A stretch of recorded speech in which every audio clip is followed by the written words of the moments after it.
History often remembers victory more than anything else. But today we're discussing a battle that didn't end a war, but certainly prolonged one. I'm really grateful to be joined by Kulpreet Yadav and Madhur Rao as we discuss their new book, The Battle of Narnaul. Welcome, sir. Thank you. Thank you.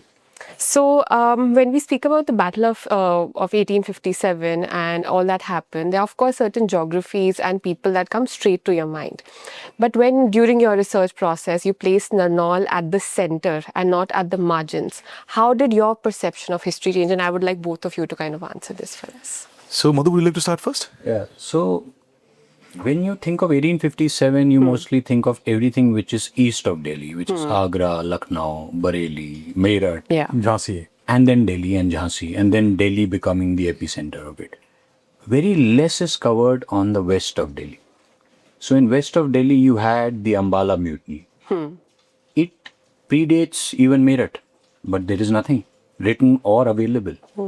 You have the Nawab of Jhajjar fighting. You have the Rao Sahab of Rewadi, Rao Tula Ram, who the book's on, fighting. You have Nahar Singh of Ballabgarh, the Raja Nahar Singh of Ballabgarh fighting.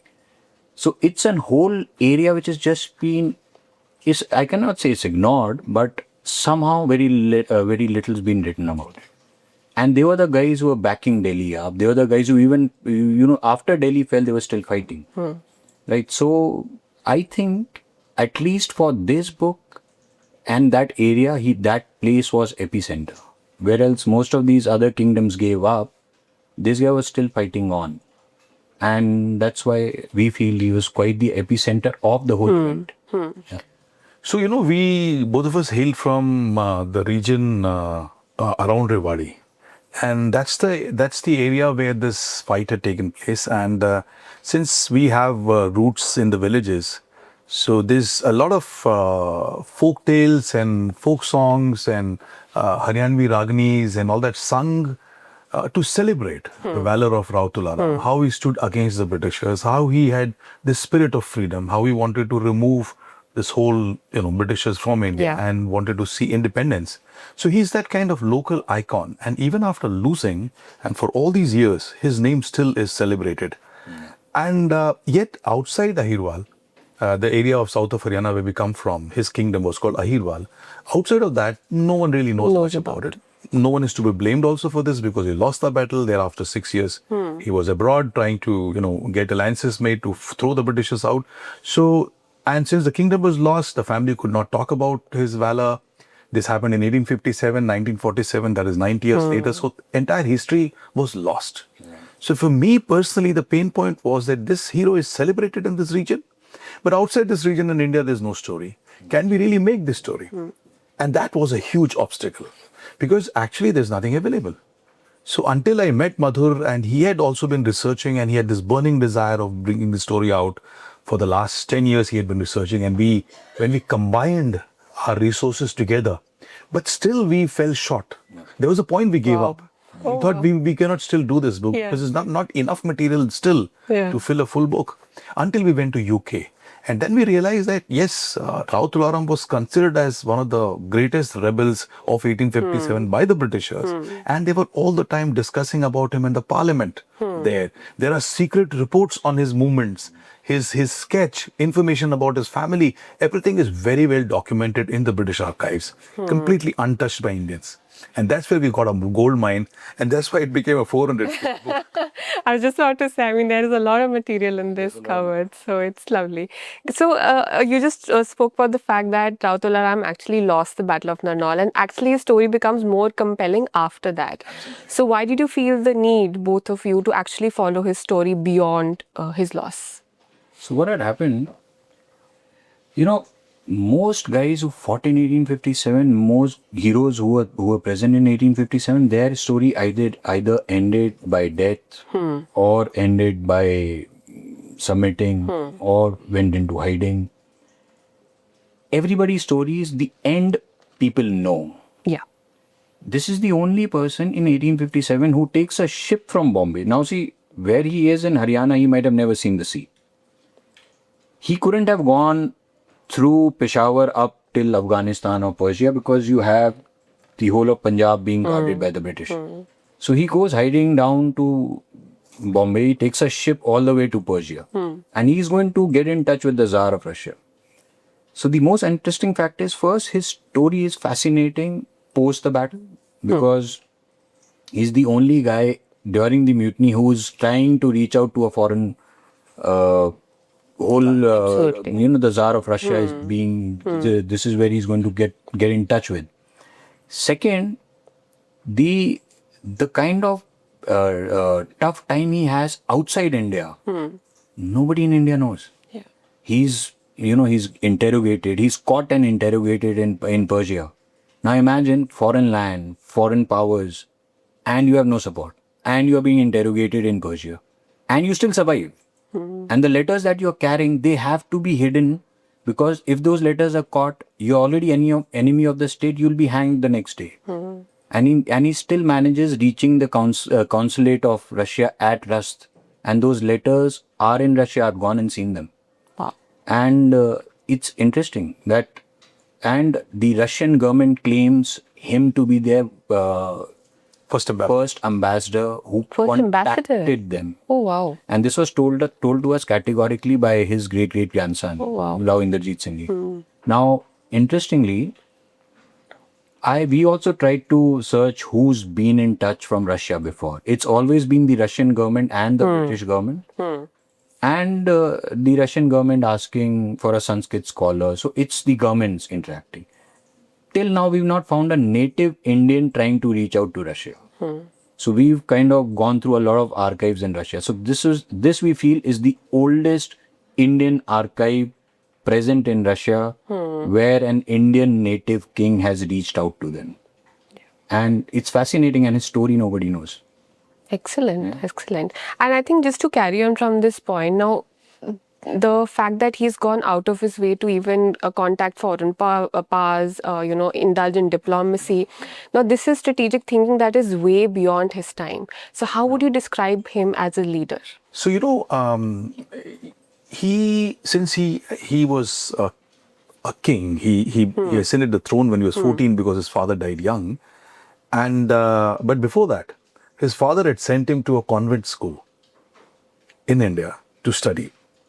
And I think that 2 years of exposure in that school gave him a very solid foundation of understanding the English language, understanding the way they work, going a little bit of world history. Then when he comes back to Rewari and when he's growing up, his mother's name was Gyan Kaur.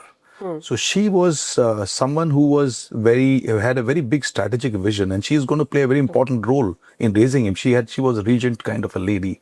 And what she did was, she got a lot of 5 or 6 tutors name we found of different languages, different skills. And he was given proper exposure when he was young. So I think that exposure combined with his spirit of freedom, that paved the way for him to become this kind of a leader. So now this is more him as a leader when it comes to his strategy, his decision making, but also the fact that now during the Battle of Narnaul, he's lost territory, he's lost people, he's lost his army. But despite that, you've particularly mentioned that he has the loyalty of his people. So what about his personal attributes that made him, such a great leader? See, what you've asked me, I'll put it in 2 different ways. First, we have to understand from the area he comes from. So now, today it's Haryana. Back then it used to be Punjab, and pre-independence it was combined Punjab, Absolutely. which was Pakistan's part of Punjab, Himachal, Punjab present, and Haryana. And this Ahirwal, which is part of old Punjab, would be 1% of whole of Punjab. So if you, in the Punjab Council pre-independence, we had 2 representatives in the Lahore Assembly out of 175. 175. So that means we would be 1% of the whole thing. Yeah. But imagine an area that small. We fought Nadir Shah in Karnal. We fought when Humayun came back, the Sood dynasty. We fought 1857.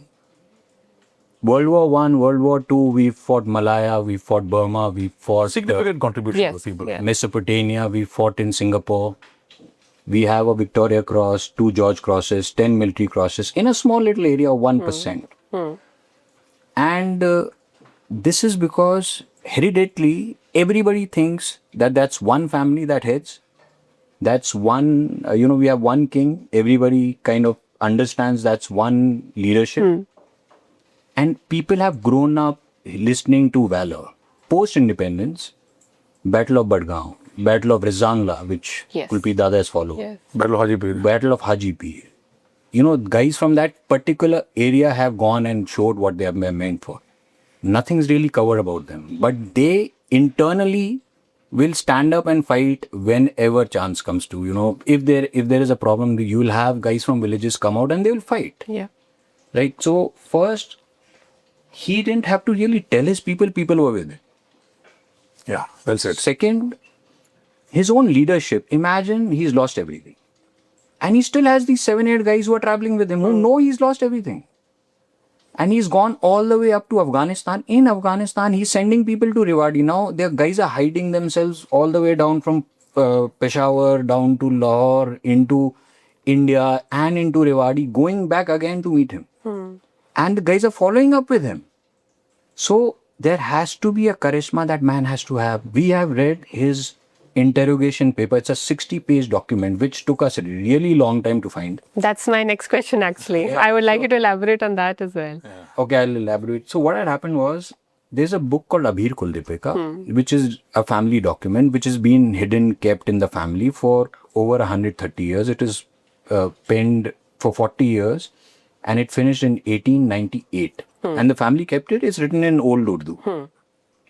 In that, there is a description of him being caught and interrogated and released in Persia. This was told to the author by the people who had returned. And the author was a cousin of Rao Tula Ram in his court as a Bakshi. Now, if that document says is we had to find the original document, because most Britishers would keep those documents. Of course. It's an official document. Now, we just knew the city and we knew the time. We did not know, because he was in a disguised name, so we did not have any other information. So we opened the timeline and the city and British Persian documents. It opened over 1,000 documents.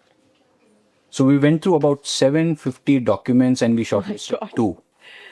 Painstaking Oh process. my God. And out of the 2 documents, one was ours. And we realized this man was asked 75 questions and 3 people with him were asked more than 30 questions each. And those questions they're drilling it down his throat that you are Tula Ram, but the man still survived. And he says, no, I am a Muslim guy who's traveling to Karbala. I don't know whom you're talking about. He's making stories up. And he's made this story up to survive. And imagine how much grit he would have. You're being interrogated in a place, even if they killed him in that room, nobody would have known. Yeah. Right? And he still survived. After surviving, he goes to the Persian royalty who are respecting him. And he's traveling to each of these cities, meeting their royalties who are helping him in his survival mode. He's created this aura around. And unfortunately, the guy dies at 38. You never know what else he could have achieved.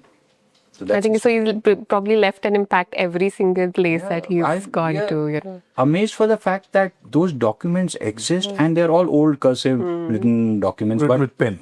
with pen, and it's amazing. Even after reading that interrogation, you can feel it. It's like, So how is this process of kind of research for you guys? I mean, I'm sure you went on with a certain vision, but you probably ended up uncovering a lot more than what you ever thought. So when we were sitting in the British Library, both of us, and we used to come early morning as soon as it opens, and we leave only when the door closes. In between, we'll walk out King's Cross Station to have lunch and come back again.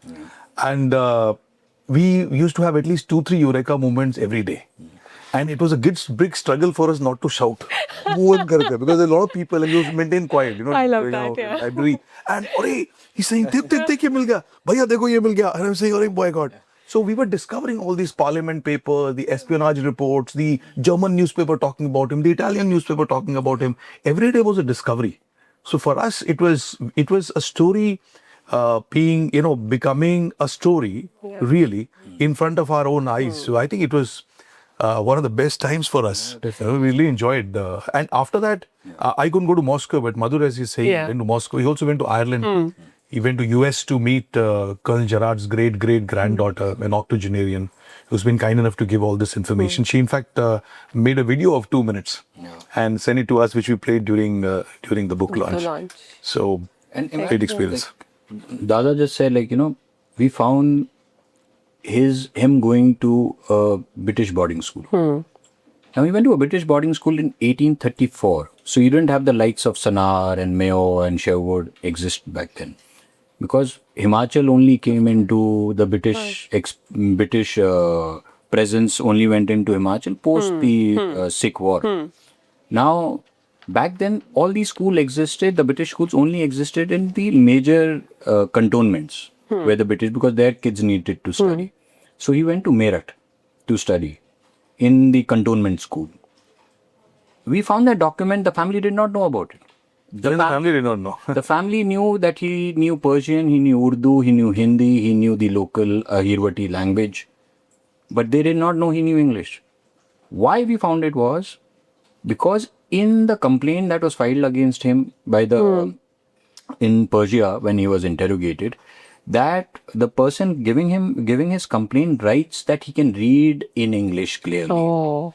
So he said if he can read in English, the family had to have an archive that who was his tutor. So they mentioned his tutor in Persian was this, Urdu was this.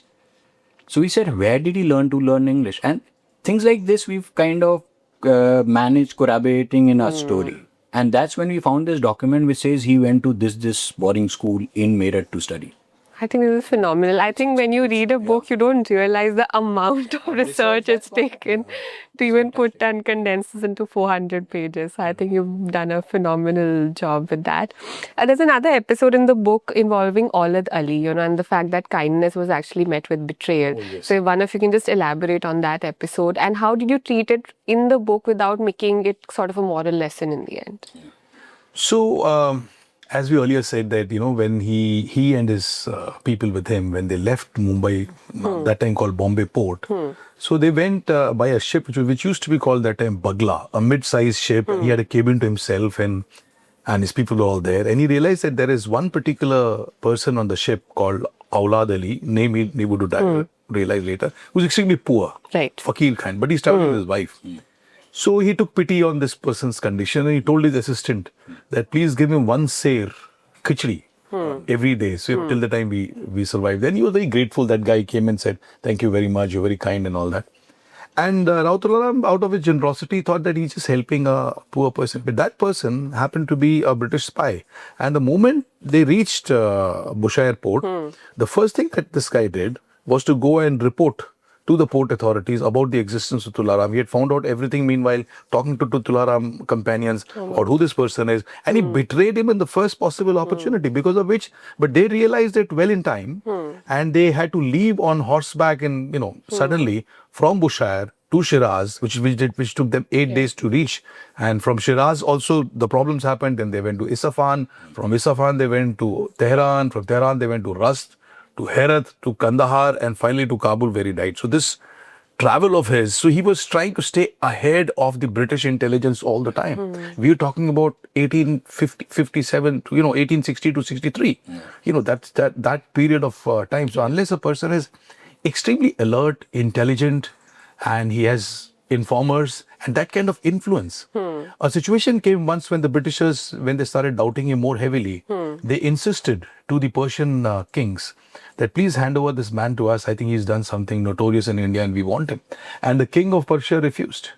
And that time it came out in open. The king of Persia said he's an Indian king and he's here on our soil and we will not hand over this man to you. Because Britishers did not control Persia. They had presence, but they were not ruling Persia.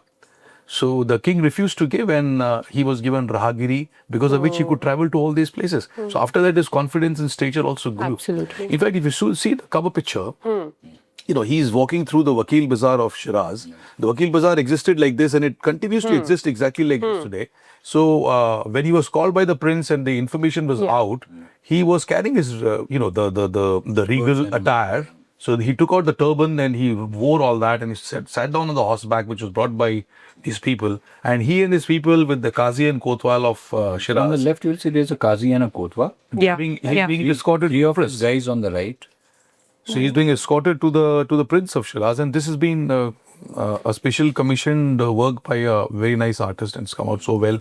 So the publisher decided to put it on cover. So lovely, definitely. And so, what I get a sense after reading the book and also from your conversation so far, Rao Tula Ram was a leader that was beyond, like he was exceptional as a leader, you know. And yeah, go ahead. So you see, even during the battle, Samad Khan, the father-in-law of the Jajjar state, he's come to join him.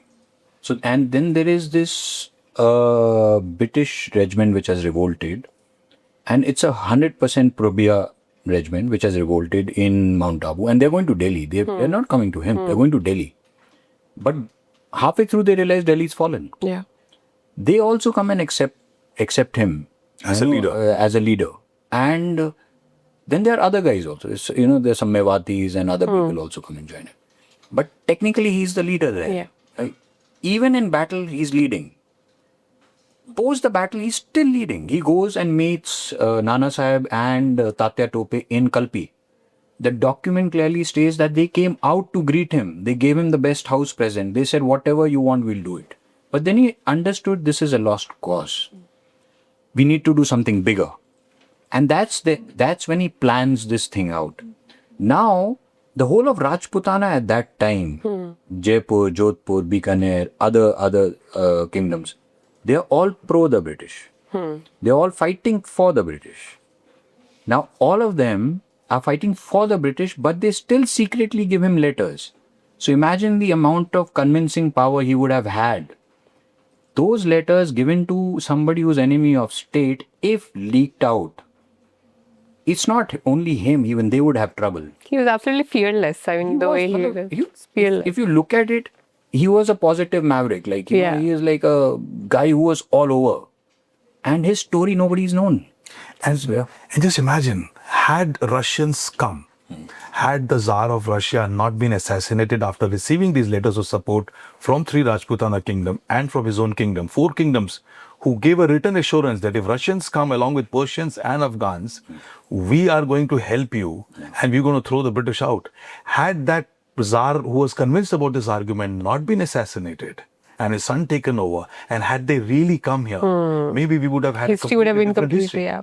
So look at the vision of a man. He had the power to change the history as we know today. And it's not that we are saying it.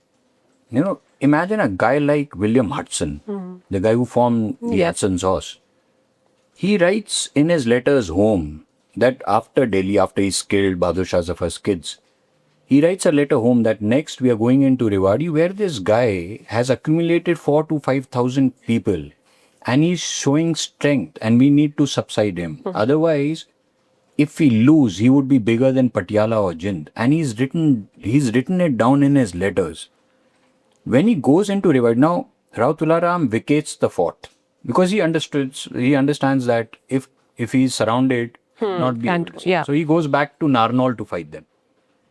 Now when he enters the fort, he writes another letter home and says, the guy's preparation is fantastic. It's like he is so well prepared. His cannons are in place. We could have been given a tough time, and he only came with 1,500.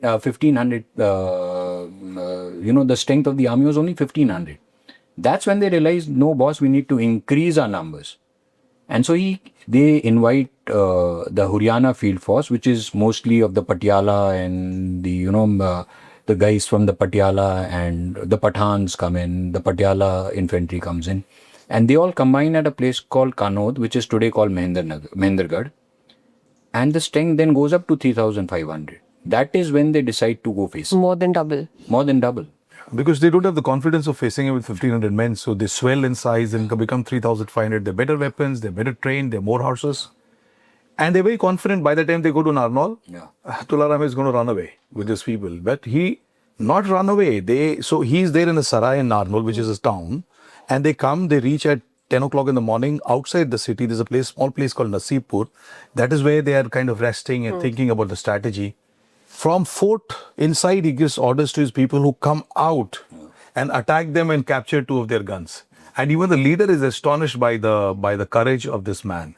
And of course, the battle happens. And the battle also is in detail, as you must have seen. There's a lot of seesaw happening, which way it will go. It's just unfortunate that He ended up on the losing He lost side. the battle. Yeah. Had he won also, he would have still lost a bigger battle later because, we could not, a small kingdom like him with 5,000 people could not have fought the entire India where even Delhi had fallen. And every other king had, gone and stood behind in line against the Britishers. So it's one man with few people trying to face that enemy. And when he realizes that it's a lost battle, then he goes abroad to get someone else. He's getting offers also to surrender, and we'll help you, we'll make you something big. Yeah.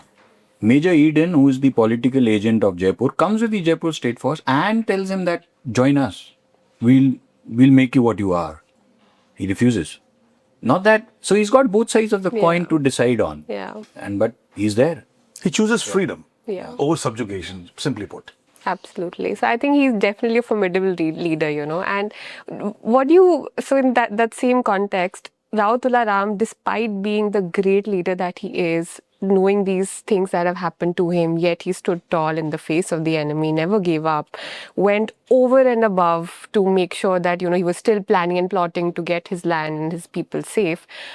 What do you think constitutes a national hero for us today? Because why do we forget stories like these and not celebrate these enough? I don't think anyone is to be blamed for that because 1857 he lost the battle. The family could not talk about the story. Most of the people that he was leading were killed. In 1881 census, the male population of Ahirwal had dropped significantly, which is also what we brought out. So people got into from a rich kingdom. It was a very rich kingdom. All those details are there in the book you must have read. But it became a very poor kingdom. So people were in survival mode. And had anyone spoken about Tularam, who was in hiding, then the Britishers would have further put, problems for them. So they decided not to talk about it. And the stories became poetry and became Just withered away. songs and became ragani, which survives till today. But largely people forgot the details of it until this time. And I think we feel very satisfied because so far the feedback in the last 1 month has been great. Very good.